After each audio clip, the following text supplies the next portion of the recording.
Kunjattukara bus റൂട്ടിൽ നിന്ന് 1 kilometre മാറി സ്ഥിതി ചെയ്യുന്ന ഒരു വില്ല പ്രൊജക്റ്റിലെ 3 BHK 1600 സ്ക്വയർ ഫീറ്റിലെ ഈ ഒരു വീടിന് 60 ലക്ഷം രൂപയാണ്.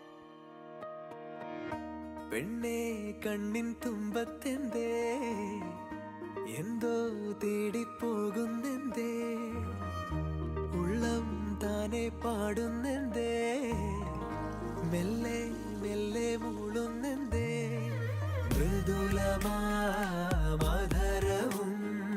മധുകണം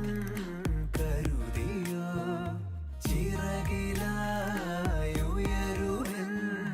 പ്രണയമാം സലഭവും മണിമുകില